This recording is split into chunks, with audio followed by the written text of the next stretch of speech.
Welcome to Radio Naturopath, the talk show about health and natural medicine. This show will first be broadcast on Wednesday, April 8th, 2026 on 91.7 FM WHUS stores. I am Fran Storch, ND, naturopathic physician, with my co-host Ron Menizza, who I am actually with today. We're coming to you live from beautiful Mansfield Hollow, Connecticut. Comment below to let us know you're here and ask questions. You can also email me at radionaturopath@gmail.com. If you'd like to listen to this show at another time, you can check out our podcast at whus.org, iTunes, Spotify, Patreon, and Buzzsprout.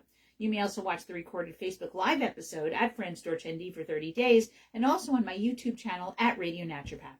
The views expressed on this program do not reflect the views of the staff, management, or licensee of this station. The information presented on the show should not be construed as medical advice or direction. If you're having a medical condition, please consult with your physician. Chag Pesach Sameach. Happy Passover. How's yours going? And happy Easter if you celebrate. Did you have a nice Easter? Yeah, we didn't do anything. Yeah. It was nice. That was a nice Easter. So you're not into going to church or having dinner? No. Well, Mom's not around anymore. So, we don't really do Easter. Susan and I aren't real big on the Easter thing because, we did it for Mom. Yeah. And I give you a chocolate bunny. Yeah, that's good. Yeah. Chocolate bunny's good. You gave me more than a chocolate bunny. You gave me a half a year's supply of chocolate. I know, but some of them have wheat in them, so I may have to get rid of them. You should dispose of those, or you can consume them, or bring them to your office. No, I can't do that either. Can't do that either. They don't like it when I bring them not so holistically oriented treats. Lovely. So what I might do is make an Easter basket for the soup kitchen. I might that might happen. I might clean out some of the goodies and give them away, because I didn't realize, because there's a lot of them and I don't need to eat them all. So that's okay. But I like to have a little chocolate, and we didn't get to go to Divine Treasures. Probably we should make a Divine Treasures run before too long. Maybe she'll have some leftover Easter candy. You know who has leftover Easter candy? CVS. And they get you if you have a prescription. So anyway, we don't need any more. No, I know we don't need any more. It's all true. So for Passover, I've been having a lot of doctor's appointments. So the Seders, the first two Seders were Wednesday and Thursday, and I didn't feel like going anywhere. Unfortunately, my sister had a Seder in her home in New Jersey, so I Facebook Messengered into her, and I participated in that Seder, and that was perfect, because I had been to two doctor's appointments far away that day, and I was very happy to just be at home, and when I was done with the Seder, I was done, and I was home. I really appreciated that, and I got to do it, and I was very grateful, because a friend did invite me to Seder for that night, but I had work the next morning, and I had those two doctor's appointments, and if I hadn't had the doctor's appointments, I might have gone out, but I just couldn't manage it. So it was meaningful. I did enjoy it. I did enjoy seeing my sister and my nephews and my brother-in-law on the Facebook Messenger and reading and singing with them, and that was fine. And I've been eating matzah, and I've been keeping kosher for Passover as best as I can. I went out with you guys after the bike ride to the Aero Diner. And, going out to a diner is not necessarily going to be truly kosher for Passover, but it's okay. I did my best. And this is what I did. I had a veggie omelet, and I told them to hold the cheese, not so much because the cheese isn't kosher for Passover, but because the cheese isn't kosher for Franover. So I had veggie omelet, and Franover? Yes, and I said no cheese, no onions, and they made me one of those, and I said no toast. And instead I had a little fruit cup, and the fruit cup was big, so it took me 3 days to eat it. And I ate half of it and took the rest home, and ate that. And I had hash browns, and they give you way too much food, so I brought home half the omelet and half the hash browns, and half the fruit cup. And I was amazed at what our friends were able to finish off what they ate. It was a lot of food. It's a lot of food. And I'm still eating mine. Right, exactly. And I have not finished mine yet either. But it was enjoyable to go to the Aero Diner. They have adorable, friendly young servers there. And it's a classic diner. And the Aero Diner is very interesting because it was a classic, like a boxcar diner, and it was moved from, it was the South Wyndham Diner, and it got moved to North Wyndham, and now it's called the Aero Diner because it's in view of the airport. I'm assuming that's why they called it the Aero Diner. It is. Yeah. And they have a giant propeller in the back on the wall, and Right, it's kind of cool. And did you know you could eat outside there? I don't know if they have a picnic table set out right now, but in season you can eat outside. I don't think they're open every day, though. I think they're open on the weekends, mostly on the weekends. Not real sure. Yeah, so anyway, it was fun to go there. And the other thing was we had just come from a road ride, and it was Ron's first road ride since January, and it's my second. And my first road ride was the day before. I rode out 5 miles to test my body and my bike, and I did fine. And then we rode like 15 miles. Yep. By the time we were done, riding there, riding home. And it was very hard for Ron because he has a health issue right now, and his latest health issue, but like he doesn't have enough, is he's anemic. And so he's anemic and he's iron deficient. He's markedly iron deficient. So he's bleeding somewhere. So this is kind of scary. And I have a small bridge behind my neck. And you have a small, well, then there's that. Of course, Then there's that. Then there's a small bridge. Which was the uncomfortable part of the ride. Yes. But I was also working harder than I should have been working for that ride. I was in the upper zones as far as my Well, again, you're anemic. Right. I think you underestimated what anemia does to you. You're not getting proper oxygenation to your muscles in order to move. And you know what it affects? It affects your VO2 max. Of course. Because you can't process oxygen as well, which is why my heart rate was higher than normal. So they have to figure out where you're bleeding from. We hope that it's simply the aspirin. You were taking 81 milligrams of aspirin a day, which you have stopped. And that can absolutely, at somebody your age, Alta Cocker, 81 milligrams of aspirin a day. You're not that far behind me, you know. I know. At 81 milligrams of aspirin, any dose of aspirin that you take, as soon as it hits your stomach, you bleed. Every single time. So if you take aspirin every day, you're going to bleed a little bit every single day. Yep. So it is possible that it was the aspirin. And you also have some gastric symptoms, some stomach symptoms. You're burping a lot. Right, I am. Right. And that's been going on for a while. So your stomach is cranky. And we have to figure out what you're willing to ingest to help repair your stomach. My sister asked me that when I was telling about it. You said something about an aloe juice. Yes, you could drink aloe juice. You can absolutely have aloe juice. And you just have to find one that's palatable to you. There's certain brands that don't taste like anything and that have aloe in them. And aloe is a wonderful repair for your tummy. There are other herbs that are great for repairing tummies and great for gastritis.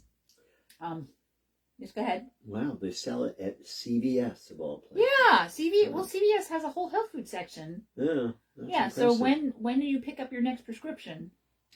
Actually, I should do that within the next day or two. Okay, so go to CVS and see if they have some for you. Up there, so. You just have to make sure that is palatable to you, and if it's not, you can throw it into something that is palatable, and it's fine. You can also drink marshmallow root tea, which we have. It's just a pain to make. The way you make marshmallow root tea is best made as a cold infusion. So what you do is you put a teaspoon per cup of water in a glass jar, and we have plenty of glass jars because we've now taken to using 16-ounce mason jars, and I bought a flat of them, and then we're saving mason jars from things we purchase, like from like my pickled beets and my pickled this and that. So we have a bunch of mason jars, and we love the 16-ounce mason jars because they're very easy to clean.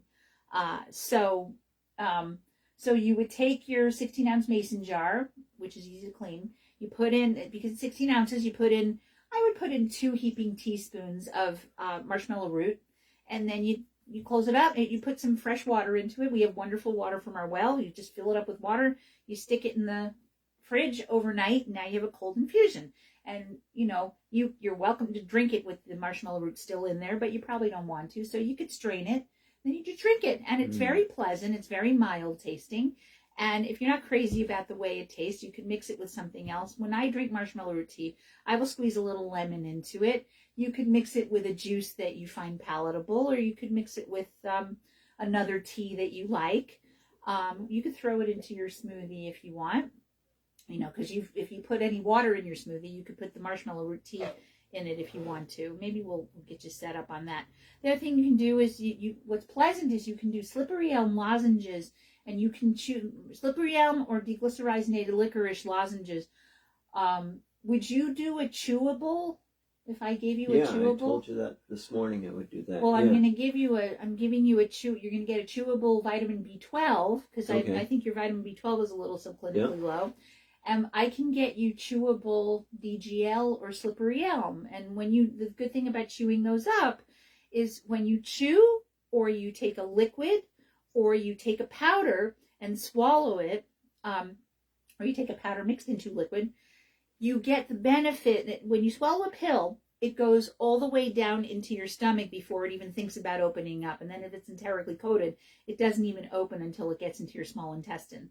But if you're doing a pill, or if you're doing a chewable, a liquid, or a powder, if you have any reflux at all, it will hit the back of your throat.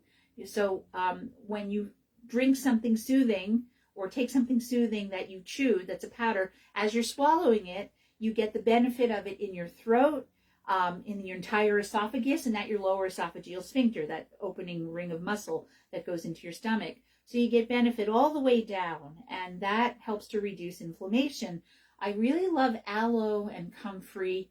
Aloe and comfrey are particularly good because they really help to repair the lining of the stomach. So does DGL, so does deglycerinated licorice. And deglycerinated licorice is also anti-inflammatory. So when you have gastritis, obviously you have inflammation. So the reason you bleed in your stomach from aspirin is inflammation. So you want to do things that reduce inflammation. Guess what else reduces inflammation? It's something you love. Chocolate? Actually, I think cocoa flavonols do reduce inflammation, but that's not what I'm thinking of. It's something else you love. Something else I love? Yeah, something you love. That I love you chew on it and you drink it, not ice cream. Oh, no. Yeah. Something you drink, something you chew on, something you put in our food a lot. Something that you love. I have a lot of things that I love. A lot of things that you love that you get from Hosmer. Oh, ginger. Yes, yeah. Ginger is a wonderful. I don't think of ginger as being as reparative, whereas things that are mucilaginous really do help to repair the lining of the stomach. Ginger is more anti-inflammatory. So that ginger tea you made, you should have at it. Yeah. Just keep doing the ginger tea. You can eat the ginger candies. You can drink the ginger beer, ginger whatever, and put it in our food. I have usually have a cup of ginger turmeric tea a day. Excellent. So you want to keep doing that. We'll keep you in the ginger turmeric tea. That's perfect because again, you're drinking it as tea. So It's hitting your throat, it's hitting your esophagus, it's hitting your lower esophageal sphincter, and it's hitting your actual stomach. So that's very good too. And the other thing is not only are you anemic, but you're iron deficient because they measured your ferritin and your iron and they're both low. So you're losing iron. So we don't know 100% if this is coming from your stomach. We're assuming it is because you were taking baby aspirin a day. And I've read about older people taking baby aspirin, and 81 milligrams of aspirin a day can do exactly what you have. The other concern is that you have that hot spot in your small intestine where, they thought there was the minor blockage. I had a resection. Right. That's right. And that you may be irritated and bleeding a bit from there. And I don't know if they do anything about that. But again, all these if you're willing to do all these GI anti-inflammatories, you'll probably help that. You're taking a curcumin pill a day, right? A turmeric pill? Yeah. Yeah, right. So you're doing that too. You're doing a lot of things that can help. I'm hoping that it's just the aspirin, and what should happen is as you take the iron, we gave him iron to take, and I gave him a brand of iron that has some cofactors in it. So in order to help to absorb iron, you usually have a bit of B12, folate, and definitely vitamin C. So by the way, if you want, when you take your iron pill, you want to get a sip of it, have anything with vitamin C in it. You could, I don't know if you want to do orange juice. You don't have to do orange juice. You could do water with lemon in it. You could do a kiwi. You could do a strawberry. Yeah, I had it with my protein drink this morning. But yeah. Right. Yeah. So anything with vitamin C. Vitamin C helps you to absorb iron. Oh, okay. Good. Yes, and there's a little bit of vitamin C in your iron pill. But is there vitamin C in aloe juice? I don't know.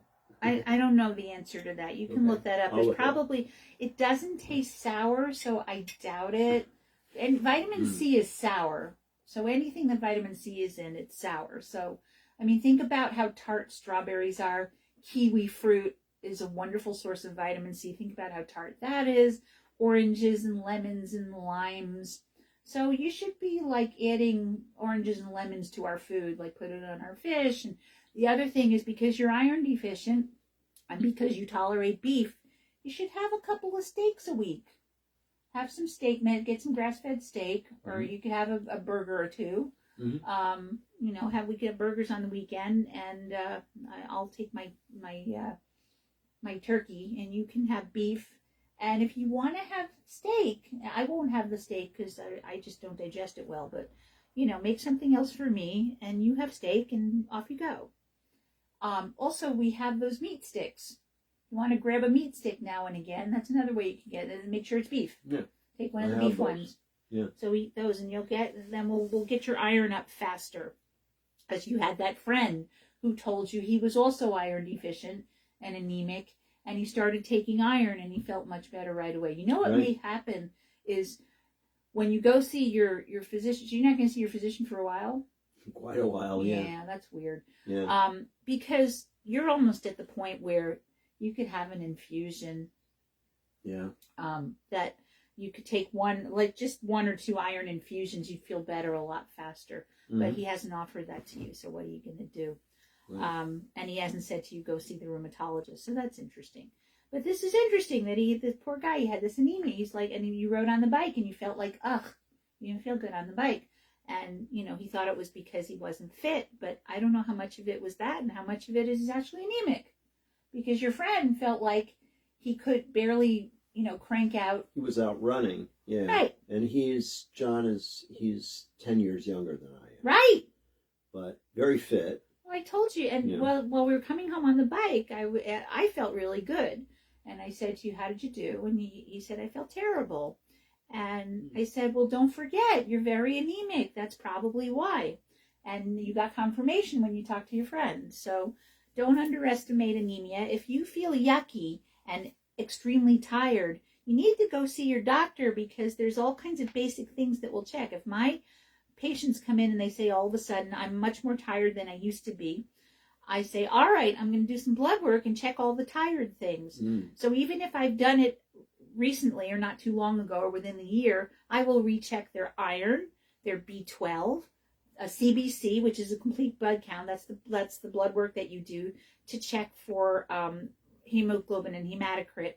The definition of anemia, the word means, the emia means what's in your blood.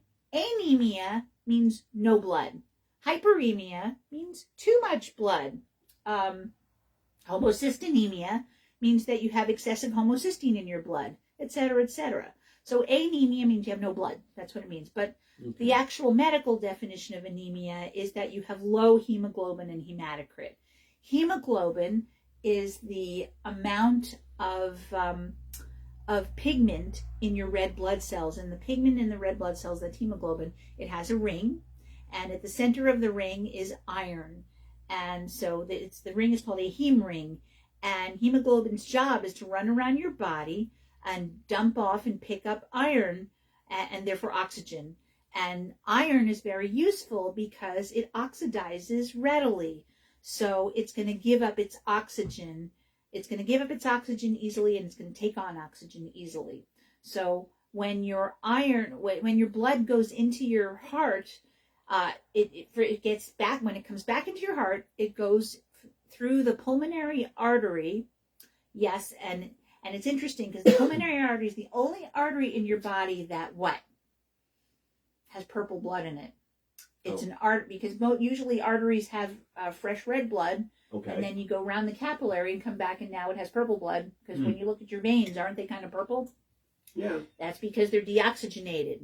they've dumped off all the oxygen, and then they turn around, they make a UE, they bang a UE in your capillaries, and now they're kind of purple. And the arteries, and the goddess was very smart when she designed us, because your arteries are buried deep inside your body, so you can't see your arteries. You can feel them.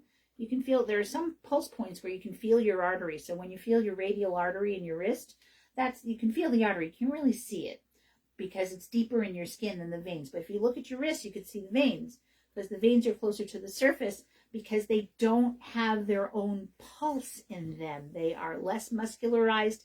The way that the veins get the blood back up to the heart is by the pulsing of the arteries, by the movement of your muscles, and also by gates. There are little gates in your veins. And when you have varicose veins, those gates don't work so well anymore, and you lose tone in your veins. So the blood will tend to pool in them, and then you go get them fixed and like that.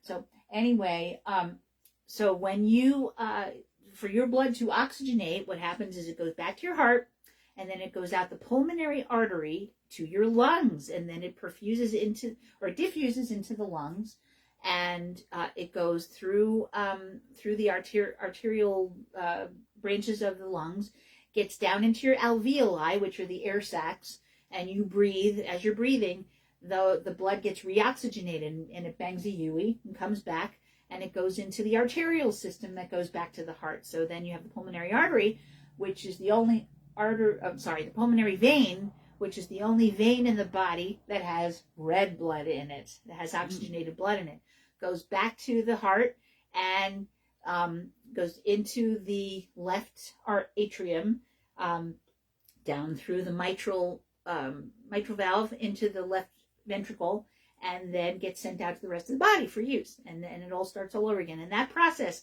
of your blood making a complete circuit takes 23 seconds. Do you know that? No. Yeah. So this red blood cell that's leaving your heart is going to take 23 seconds to get through your entire body and come back. How cool is that?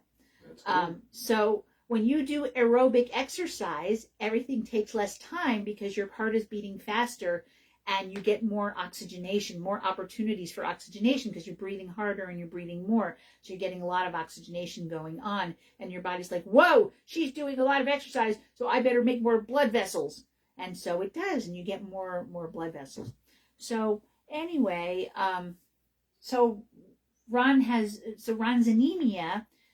When a man has anemia, you look for the bleed. And the first place you look for the bleed is in the GI, in the gastrointestinal system. And our presumption is that it's from the aspirin, because aspirin not only reduces inflammation, but it also causes inflammation. It's a cyclooxygenase inhibitor, which inhibits the cyclooxygenase inflammatory pathway, but it also increases the lipoxygenase pathway. So it causes inflammation in your stomach, and it causes inflammation, irritation, and bleeding. So we're hoping that that's what it is. And he's just been taking it. How many years straight have you been taking aspirin? Oh God, since I had my heart surgery. Right. So that's 4 years. So he's on 4 years of aspirin. I'm on 5 year years. 5 right now. 5 years of aspirin. So, but didn't you take breaks? I've taken breaks because I had surgeries, and they didn't want me taking it for surgeries. Right. So I took breaks then, but no longer than 2 or 3 weeks, very much. Right. So you've been on aspirin, saved for 2 or 3 weeks here and there, for 5 years. So from age 65 to 70, you've been on aspirin. Oops. So that's probably what's going on. Secondarily, it could be the thing in the small intestine, but I'm betting on the aspirin. Right. So what should happen? Of course, my cardiologist is not going to be in love with the fact that I don't want to take it anymore. Yeah, but you can't bleed to death, and you can't walk around anemic. One of the ways you keep your heart healthy and keep your cholesterol down is to exercise and to move and to be in your life. And I can't exercise if I'm anemic. That's right. So I can, but it's really difficult. No, but it doesn't. It makes no. It's not even good for you to do that, to push your body when you're anemic. It's bad for you because you can't. You're ischemic. Your tissues. It's bad for you. You're going to wind up getting cramps and injuring yourself. You can't do it. It's not reasonable. I will give you things to thin your blood. They're not going to work as well as aspirin, but they'll do something. And I gave you the vitamin E with anatotocotraenols, right? Um, I give you the anatotocotraenols. It's a little bottle and it has little dark pills in it. It's anatotocotraenols. I have no idea. So we have to look and make sure I gave that to you. I have no idea. But yeah, you need anatotocotraenol. You can take that instead of the aspirin. That does, I mean, fish oil, anatotocotraenols, eating fish, eating fruits and vegetables. Those are all blood thinners. I mean, there's a lot of things that reduce platelet aggregation that are not aspirin. Aspirin is just too much, and it causes anemia, whereas the vitamin E is not going to cause anemia. Then we're going to help you repair your gut by offering you aloe.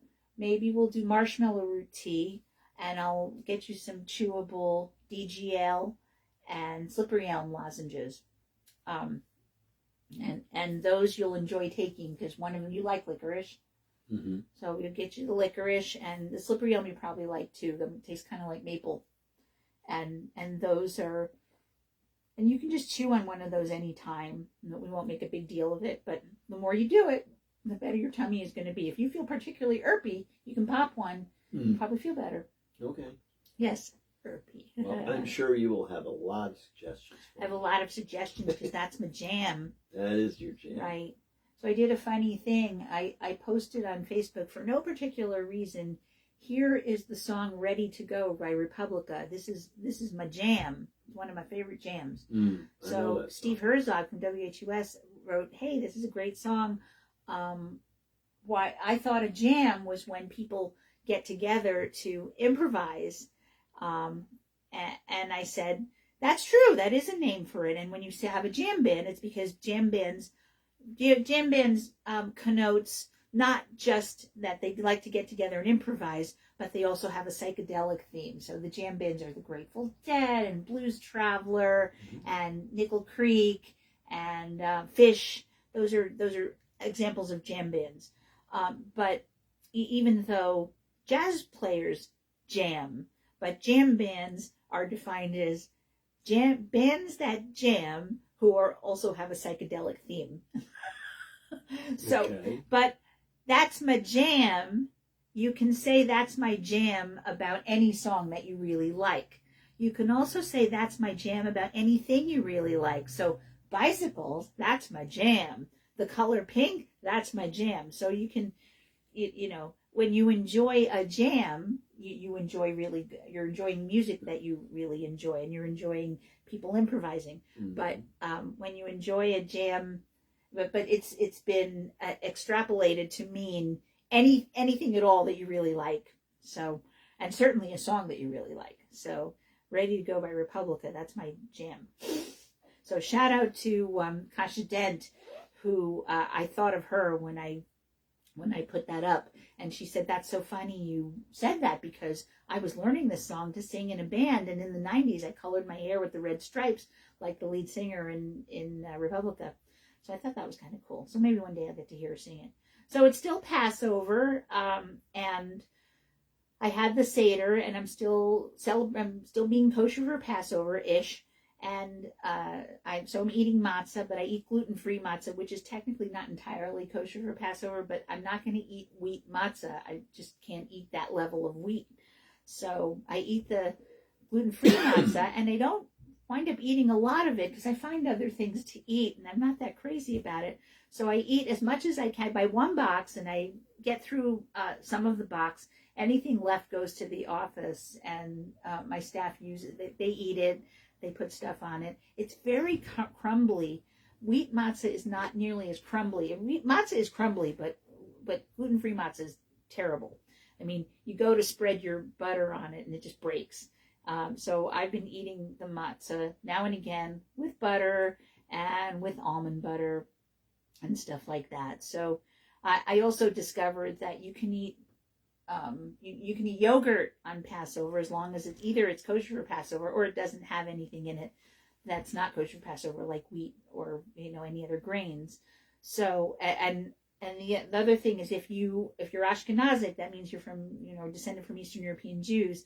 You may choose to avoid kitniyot, and kitniyot are any grains that could be fermented and made into bread. So you avoid all legumes and you avoid most seeds. It's a lot of resources allow quinoa and chia seeds because when the rules were made, there were no chia. They didn't know about chia seeds and quinoa. So I eat chia seeds and quinoa on Passover, but nothing else, no other seeds, like no hemp seeds, no pumpkin seeds, no sunflower seeds. I'll eat seeds if they're in a fruit. So you can eat raspberries and blackberries and stuff, so you can eat those seeds, but you wouldn't make bread out of raspberry seeds. And you probably wouldn't make bread out of chia seeds either. I don't know about hemp seeds because you can make anything out of hemp. So I'm observing that. I'm not eating kidney oat, which means that if a yogurt has corn fiber or corn fiber in it, which is something they use to thicken gluten-free yogurt, I won't eat it. So I do have a lovely brand that I really like that has almost nothing in it. It has coconut and tapioca starch and excellent probiotics, and that's all that's in it. So I eat that. Tapioca is fine because it's a root. It's not a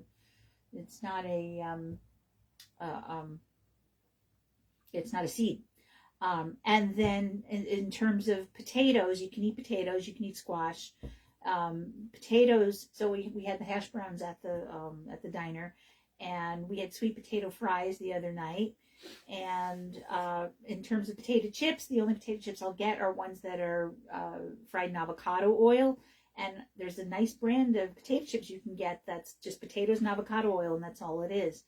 I also got a box of Kosher for Passover gluten-free brownies that I made. And the starch to hold them together was potato starch. They were just basically potato starch, chocolate. You add eggs, and then there's some baking soda in it to make it rise. And I don't know that there's anything else in it. But it was basically potato starch and chocolate. They're really good. They're really chewy and chocolate. I would eat them anytime. So they're amazing. They're gluten-free Kosher for Passover brownies. And so we ate those. And that was nice. So that's what's going on. So then in terms of my health, I went to see Dr. Lantner, and Dr. Lantner said, your spinal stenosis is much better. Your spine is much more open. Your foramina are much more open. And you're at a point where this is about what you get. And we hope that your nerve will heal in time. But no, you are not a candidate for more surgery at this time. Good. That's what he said. I know. So I went, but I still have discomfort in my left leg. And the more I use the leg, the more nerve discomfort I have. So I got a book. The book is by Terry Knight. It's all about how to treat spinal stenosis. So I'm using some of the advice that she gave me there. One of them is to wear a corset. And so we're not talking about a medieval corset. We're talking about a nice... You mean one that gives you lots of fluff? When's it? Well, right. Yes, sure. Right. Oh my God. That's a corset. But not that kind of corset. This corset is, it's basically, it's glorified shapewear. That's what it is. I'm thinking of Renaissance fair. Okay. So that's glorified. So it's glorified shapewear. So it comes from just below your bust and down to your hips. And it gives you just a little bit extra support. So it's not as supportive as a true brace, but it's like a, intensified shapewear. So it's very easy to wear. It gives you just enough support. I definitely feel it, and yet it's not as intense as if you wear an actual brace.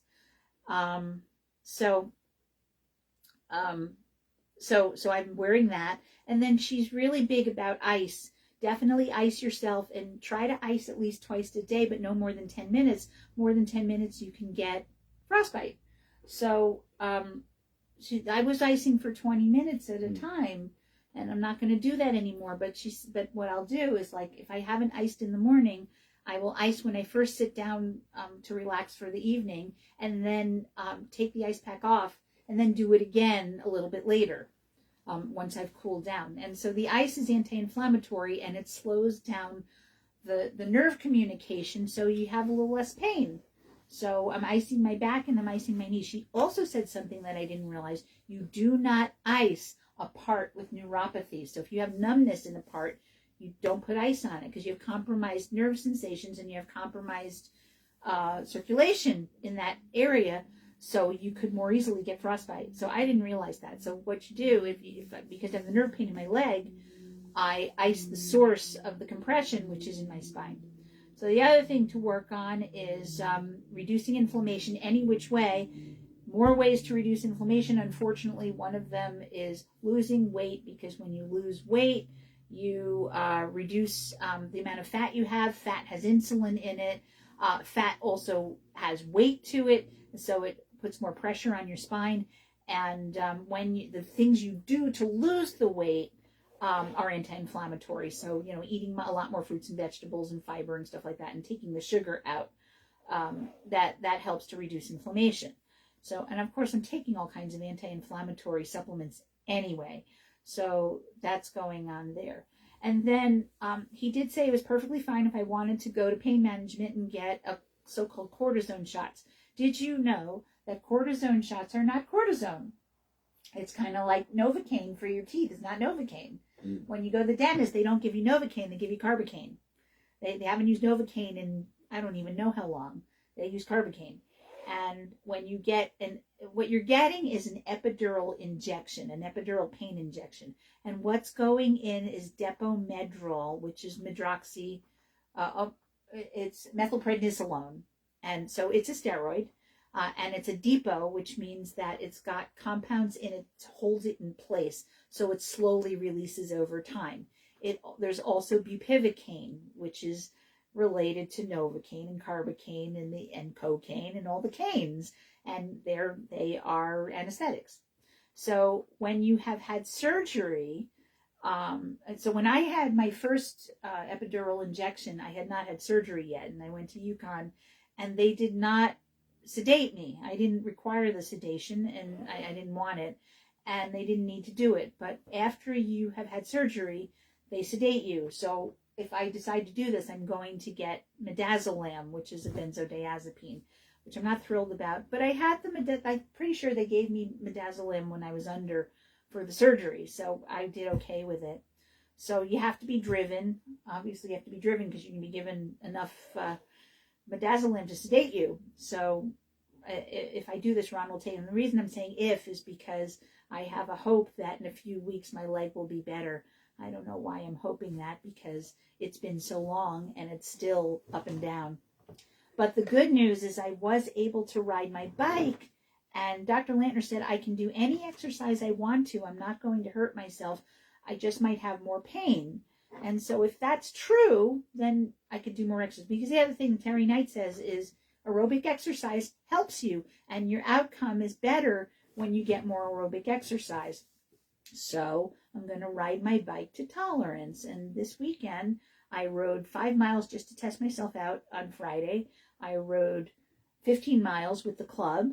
And then I got on the trainer on Sunday because it was raining. And so I got on the trainer for an easy spin for an hour, and that was nice.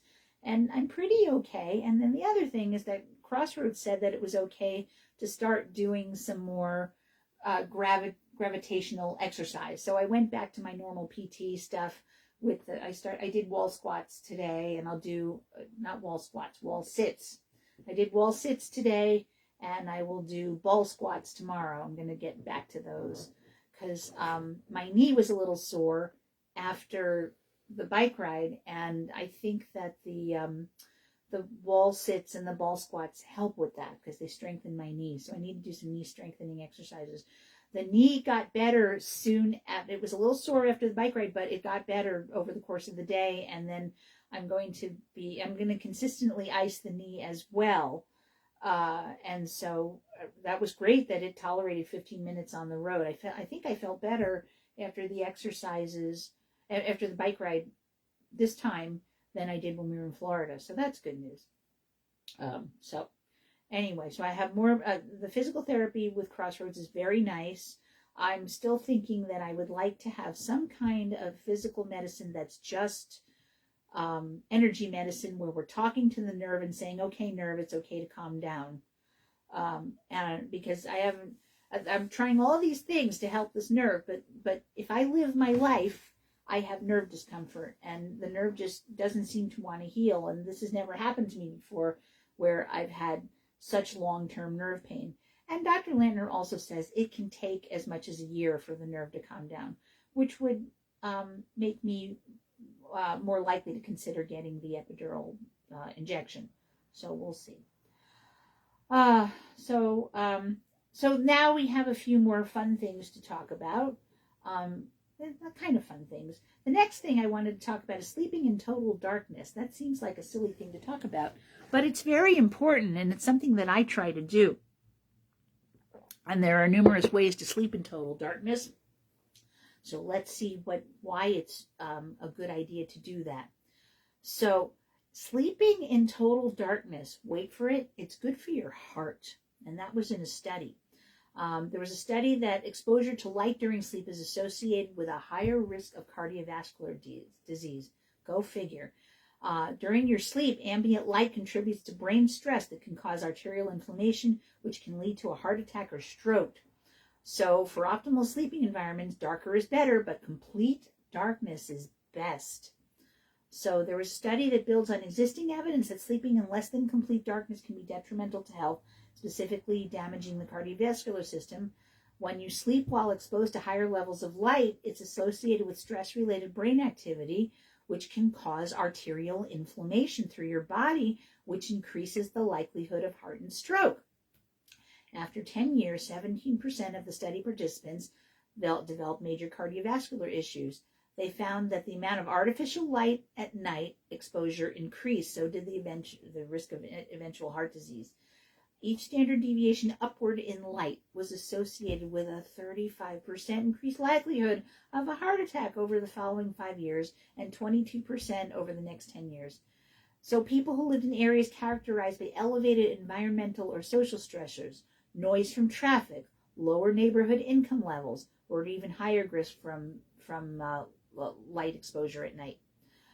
So the study was done by the American Heart Association, and they have the results haven't yet to be published. So artificial light drives inflammation and cardiovascular disease. So the study involved 466 adults who received PET and CT brain imaging scans at Mass General Hospital in Boston between 2005 and 2008, and the median age was 55. 43% were male, 90% were white, and just over 10 were non-white, which probably they should have adjusted that, because people who are African American have a higher risk of cardiovascular disease. It would have been nice to have more of a diverse population, or do another study where most of the people were diverse populations. So the scans were performed as routine imaging at the hospital. The CAT scans revealed the anatomical details of the participant's brain, while PET scans recorded metabolic activity in the tissues. None had heart disease or cancer at the time of their scans. To measure the lighting conditions in each of the homes where participants had been sleeping, the study authors used data from the visible infrared imaging radiometer suite day-night band aboard the SWOMI National Polar Orbiting Partnership satellite. Radiative transfer modeling provided high localized estimates of ground level sky brightness based on satellite damage, which didn't include starlight and moonlight. The new study adds to a growing body of evidence suggesting that sleeping in a dark environment is the healthiest way to sleep. Both animal and human intervention studies have demonstrated that light exposure at night can disrupt multiple neurophysiological systems, disrupting both metabolism and inflammation. A study in 2022 found that when one group of participants slept in a typical room with light around 100 lux, considered to be the low end of average bedroom lighting, while another slept in an even dimmer light of less than 3, the first group had an increased heart rate, reduced deep sleep, and impaired insulin sensitivity. Oh my goodness. In a recent cohort study, the same typical level of room light was prospectively linked to a higher risk of cardiovascular disease, such as myocardial infarction, underscoring the real-world relevance of such adverse exposures. So blue light from mobile screens is a well-known obstacle to sound sleep, but ambient light is also a contributor. In a 2022 meta-analysis, they found that those with greater levels of land exposure, especially indoor, had a 22% greater risk of sleep problems. And a 2014 study of 700 older individuals found a direct association between light at night and atherosclerosis, specifically increased intima media thickness of the common carotid artery. Inflammation is a result of stress, and inflammation is a primary driver of atherosclerosis and therefore heart disease and stroke. So the heart and brain are interconnected, as what happens to the arteries of the heart is also occurring in vessels of the brain. Those with brighter bedrooms, meaning more lights on at night, have shown higher rates of heart disease. Darkness signals the body to produce melatonin and decreases the body's processes, lowers blood pressure. The longer the lights are on at night, the more delayed is this healthy nighttime drop in blood pressure. Additionally, your morning hormones spike later, like your cortisol, for example. Sleep quality duration is important for heart health. Less than 6 hours of sleep has demonstrated higher risk of heart disease. So here's more tips. You need more tips. First of all, drink plenty of water. Okay.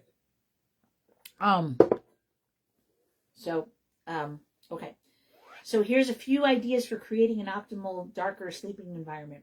Cover your windows. If you have curtains or shades, close them tightly. If they don't block out external light, consider acquiring blackout curtains. A lower cost alternative is to cover windows with aluminum foil to block light. Ick, and we're not doing that.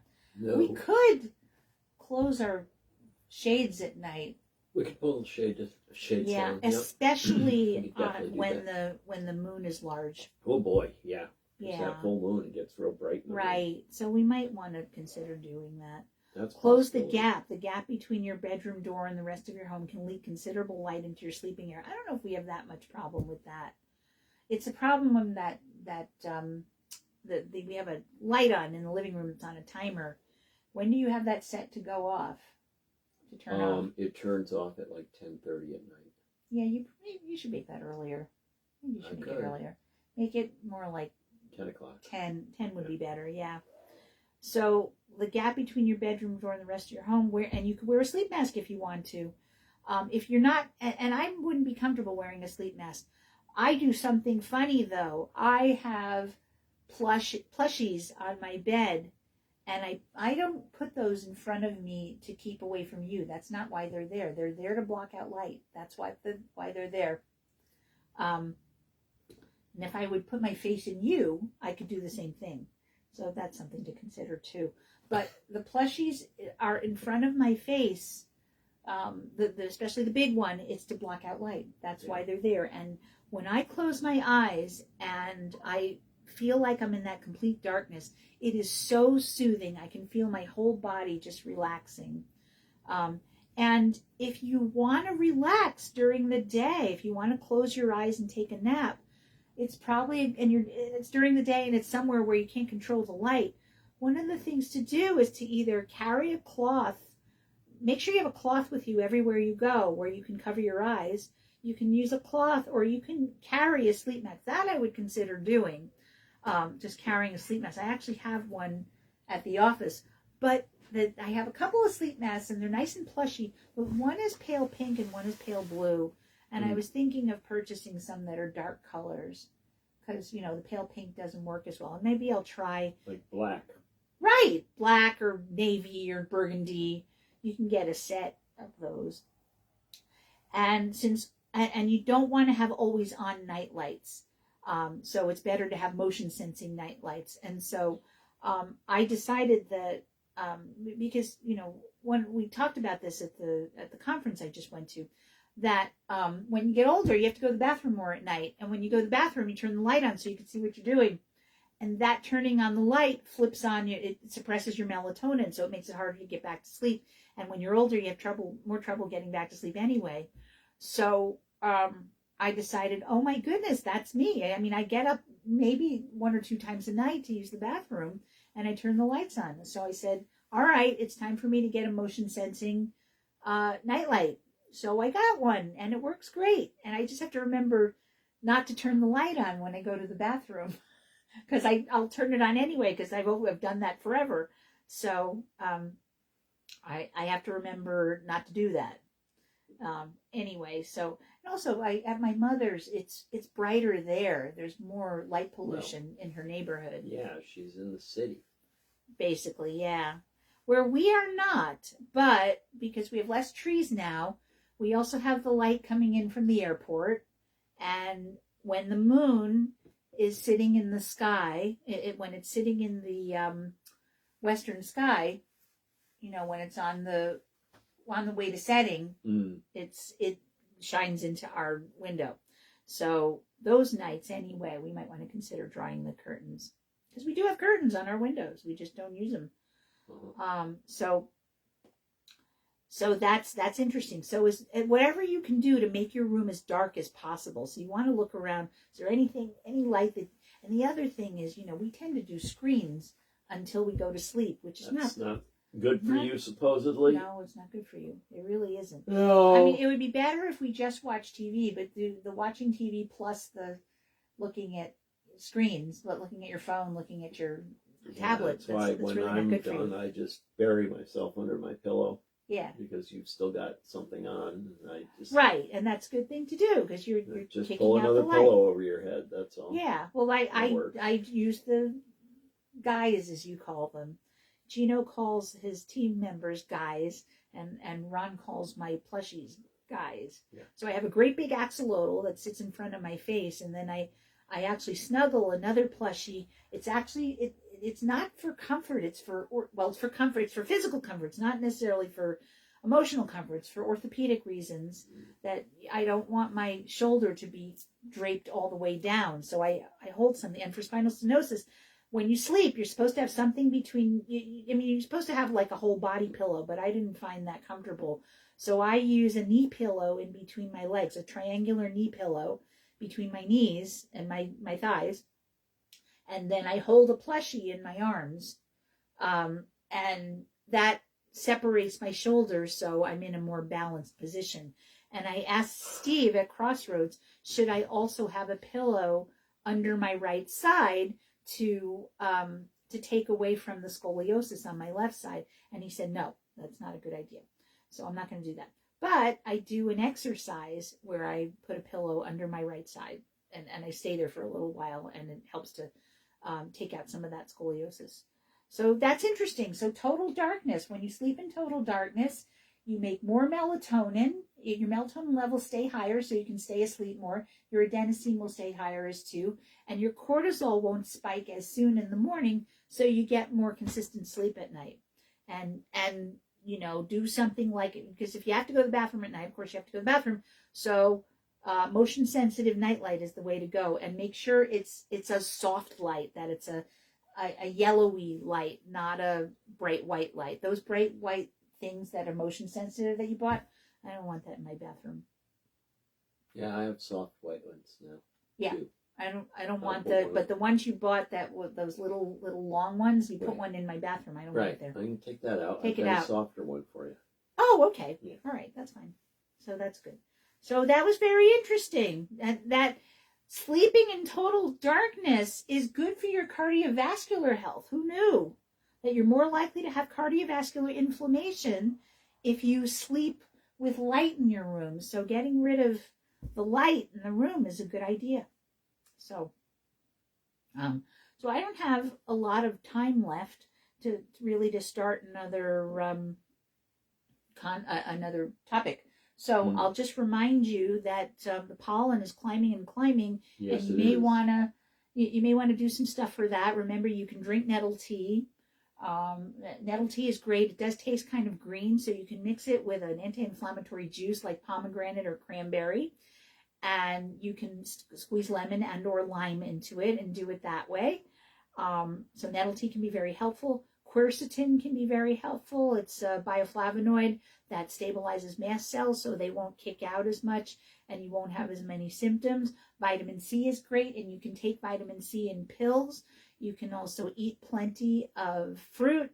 There are fruits and vegetables that have vitamin C in them. So that's your kiwi fruit and your strawberries and your citrus. And also peppers, any kind of pepper, hot peppers and bell peppers have vitamin C in them. Black currants have vitamin C in them. Brussels sprouts and broccoli have vitamin C in them. Basically, if you eat a good variety of fruits and vegetables, you're going to get vitamin C. So those are starting to come into season. those leafy greens. Leafy greens have vitamin C in them, so the leafy greens are coming in now, and we were able to get leafy greens from our favorite farm, Tobacco Road, and so they're growing greens now because it's now warm enough to do that, which is great. It is great. Yeah, it's really nice. So we're going to get salads. the nice, make for beautiful salads, which are really good. And remember, if you're going to eat salad and you're going to eat raw vegetables, you want to consider putting oil and vinegar on it. And it's better to do oil and vinegar than to get commercial salad dressings because you have control over what oil goes on them. So we love olive oil, really good quality olive oil, and avocado oil for salad. Because they have a lot of monounsaturated fats, they're unlikely to break down. And when you put oil on the leaves, it distresses the leaves so that when you chew them with the oil on them, the fat-soluble vitamins are more bioavailable. So that's your beta-carotene and your vitamin K. They're going to be more bioavailable. And vitamin B1, also you get a little more benefit if you have it with oil. And then and then vinegar helps to solubilize and distress the greens as well, so you get the water-soluble vitamins. So then you're going to get your antioxidants, your vitamins, and your minerals, your calcium and your magnesium, and your B vitamins, folic acid, all of that good stuff, and vitamin C you're gonna get that more readily when you have vinegar on your salad. And of course, you can season your salad however you like. I mean, you don't need to use salad dressing. I mean, you can get salad dressing that has only olive oil in it, but it tends to get hard. It tends to congeal if it's not at a high temperature, and you don't want it to sit at a really high temperature. So having straight up olive oil is probably a better way to go, or avocado oil, those are fine too. And then a good quality vinegar, especially one that has the mother, because it's going to have more nutrients and antioxidants in it. So that's what we have time for today. So I'm going to let you go. You have been listening to Radio Naturopath, the talk show about health and natural medicine. I am Fran Storch, ND, naturopathic physician, with my co-host Ron Menizza. You can email me with questions and comments at radionaturopath@gmail.com. If you'd like to listen to the show at another time, you can check out our podcast at whus.org, iTunes, Spotify, Patreon, Buzzsprout, and YouTube. You may also watch the recorded Facebook Live episode at Fran Storch, ND. The views expressed on this program do not reflect the views of the staff, management, or licensee of this station. The information presented on this show should not be construed as medical advice or direction. If you're having a medical condition, please consult with your physician. Thank you for listening to Radio Naturopath, your show where you can learn about the best of science and nature. We'll be back with more Radio Naturopath next week at 91.7 FM, WHUS stores, and WHUS.org.